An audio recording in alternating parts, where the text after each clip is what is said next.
આજે હું તમારી સામે એક એવી વાત રાખવા માંગુ છું જે કદાચ અત્યાર સુધી તમે ક્યારેય સાંભળી નહીં હોય।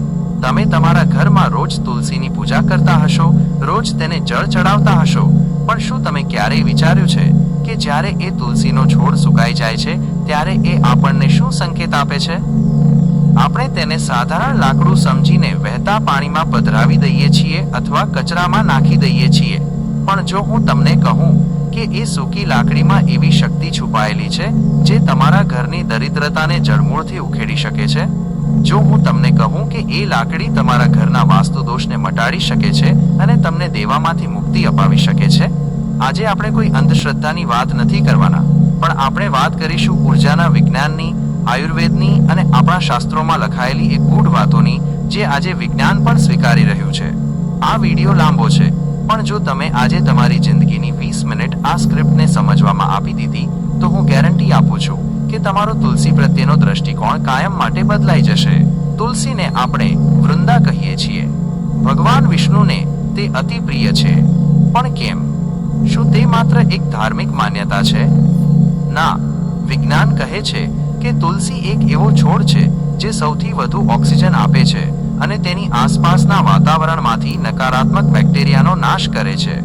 જ્યારે આ છોડ લીલો હોય છે ત્યારે તે સક્રિય ઉર્જા, એક્ટિવ એનર્જી આપે છે, પણ જ્યારે તે સુકાઈ જાય છે ત્યારે તેની ઉર્જા લુપ્ત નથી થતી, પણ તે સ્થિર, સ્ટેટિક એનર્જી બની જાય છે। તમે ક્યારેય વિચાર્યું છે કે ચંદનનું લાકડું સુકાઈ જાય તો પણ કેમ સુગંધ આપે છે? કારણ કે તેની પ્રકૃતિ તેના લાકડામાં ઉતરી ગઈ હોય છે। બસ એવું જ તુલસીનું છે। તુલસીના મૂળથી લઈને તેના પાન અને તેની મંજરી સુધી દરેક વસ્તુમાં અદ્ભુત શક્તિ છે। મિત્રો, તમે જોયું હશે કે જ્યારે ઘરમાં તુલસી સુકાઈ જાય ત્યારે લોકો તેને ઉખેડીને ગમે ત્યાં ફેંકી દે છે, કેટલાક તો તેને કચરા પેટીમાં નાખે છે। આ સૌથી મોટો અપરાધ છે। તુલસી એ સાક્ષાત લક્ષ્મીનું સ્વરૂપ છે। જે ઘરમાં સૂકી તુલસીનું અપમાન થાય છે ત્યાંથી લક્ષ્મીજી વિદાય લેવા લાગે છે। તમે કહેશો કે સંતોષભાઈ, અમે તો જાણી જોઈને નથી કરતા, પણ અજાણતા કરેલી ભૂલ પણ પરિણામ તો આપે જ છે ને। જ્યારે તમે તુલસીને ફેંકી દો છો ત્યારે તમે તમારા ઘરની રક્ષક ઉર્જાને બહાર ફેંકી રહ્યા છો। આનાથી ઘરમાં ક્લેશ વધે છે, પૈસા આવે છે, પણ ક્યાં વપરાઈ જાય છે એ ખબર નથી પડતી। હવે વાત કરીએ એ રહસ્યની જે માટે તમે આ વિડીયો જોઈ રહ્યા છો। સૂકી તુલસીની લાકડીનો ઉપયોગ કેવી રીતે કરવો? વિધિ 1, સૌથી પહેલા સુકાયેલા છોડને સ્નાન કરીને શુદ્ધ થઈને જમીનમાંથી બહાર કાઢો। 2, તે લાકડીને સાફ પાણીથી ધોઈ લો। 3, હવે તેમાંથી 7 નાના નાના ટુકડા કરો। 7 અંકનું આધ્યાત્મિક મહત્વ ખૂબ મોટું છે। 4, આ 7 ટુકડાને એક પીળા અથવા લાલ રેશમી કપડામાં બાંધો। 5, આ પોટલીને તમારા ઘરની તિજોરીમાં અથવા જ્યાં તમે ઘરેણાં રાખો છો ત્યાં મૂકો। આનાથી શું થશે? જ્યારે આ લાકડી ધન સ્થાન પર જાય છે ત્યારે તે ત્યાંની ઉર્જાને ગ્રાઉન્ડિંગ કરે છે, એટલે કે તમારા ખર્ચાઓ પર નિયંત્રણ આવે છે। તમે નોંધ્યું હશે કે ઘણા લોકો ખૂબ કમાય છે પણ બચત શૂન્ય હોય છે। આ ઉપાય કરવાથી તમારી બુદ્ધિ સ્થિર થશે અને તમે સાચી જગ્યાએ રોકાણ કરતા શીખશો। જો તમે દેવાના ડુંગર નીચે દબાયેલા હોવ તો તુલસીની લાકડીનો એક બીજો અદ્ભુત પ્રયોગ છે। ગુરુવારના દિવસે, જે ભગવાન વિષ્ણુનો વાર છે, તુલસીની સૂકી લાકડીને ગંગાજળથી શુદ્ધ કરો। તેના પર થોડું કેસર અથવા હળદરનું તિલક કરો। હવે આ લાકડીને તમારા ઘરના ઈશાન ખૂણામાં નોર્થ ઈસ્ટ સ્થાપિત કરો। ઈશાન ખૂણો એ દેવતાઓનો ખૂણો છે।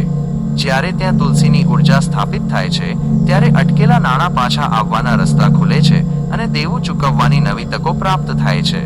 શું તમારા ઘરમાં અવારનવાર ઝઘડા થાય છે? શું બાળકો ભણવામાં ધ્યાન નથી આપી શકતા? તો સમજી લેજો કે ઘરમાં નકારાત્મક ઉર્જાનો વાસ છે। તુલસીની સૂકી લાકડીને બાળીને તેનો ધૂપ આપવો એ અત્યંત પવિત્ર મનાય છે। જો તમે અઠવાડિયામાં એકવાર, ખાસ કરીને શનિવારે, થોડા કોલસા પર તુલસીની સૂકી લાકડી અને થોડું ઘી નાખીને તેનો ધુમાડો આખા ઘરમાં ફેરવશો તો ઘરની તમામ નકારાત્મક શક્તિઓ પલાયન થઈ જશે। આ ધુમાડો હવાને શુદ્ધ કરવાની સાથે મનને પણ શાંત કરે છે।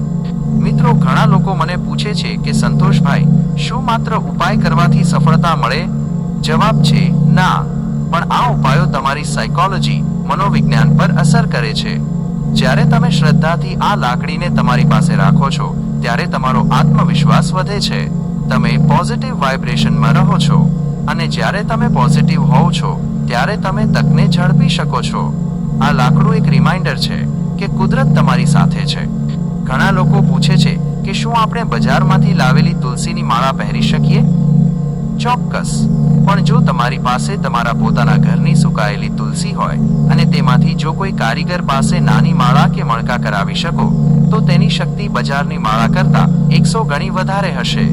કારણ કે એ છોડ તમારા ઘરની હવામાં ઉછર્યો છે, તેણે તમારા ઘરની ઉર્જા પીધી છે. કઈ બાબતોનું ધ્યાન રાખવું? Do's and don'ts. આ ભાગ ખૂબ મહત્વનો છે, ધ્યાનથી સાંભળજો. 1. તુલસીની લાકડી ક્યારેય અપવિત્ર હાથે ન અડવી. 2. જો તમે તેને તિજોરીમાં રાખી હોય તો તેને રોજ ધૂપ દીવો બતાવવો. 3. જો લાકડી સડી જાય કે કાળી પડી જાય તો તેને બદલી નાખવી અને જૂની લાકડીને તુલસીના કુંડામાં જ માટીમાં દાટી દેવી. 4.